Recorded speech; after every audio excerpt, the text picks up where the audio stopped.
What's up, everybody? Smoke a cigar with me here. So, I want to riff off an Osho talk. Osho was a spiritual guru, somewhat of a controversial figure, but he had a lot of brilliant things to say.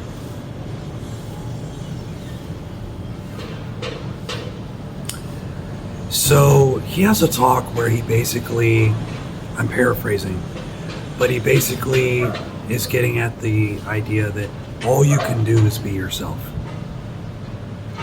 There isn't anything else you can do.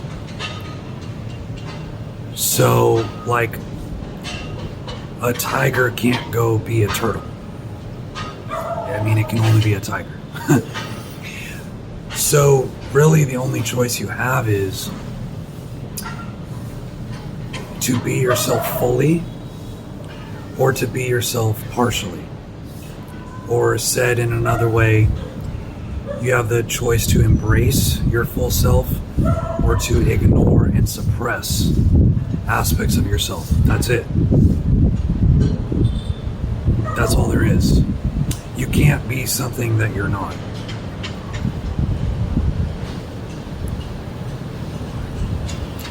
And I'll connect this to something said by another Indian saint, yogi, guru type figure. I forget who it was, but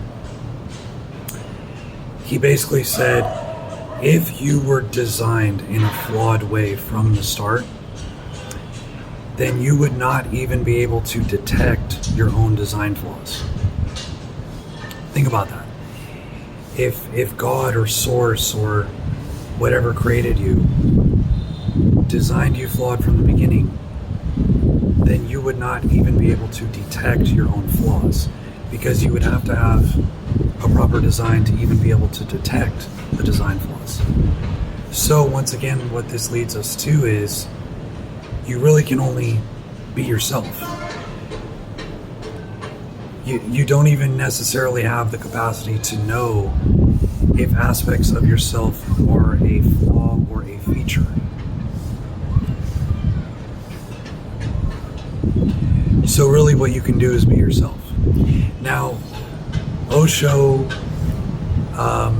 says his method of this is to relax into being yourself. In his talk, he goes on to say that striving for ideals only creates hypocrites. Because again, you can only be yourself. If you're trying to be something better than yourself, you can never get to a point where you're not yourself. So striving to be something better than yourself can actually be a form of self-denial or self-repression. And in Osho's perspective, relaxing fully into being yourself is the only thing that transforms you in the ways you are desiring to transform in. You can never transform spiritually or transform your consciousness by trying to run towards some ideal. That will just make you a hypocrite.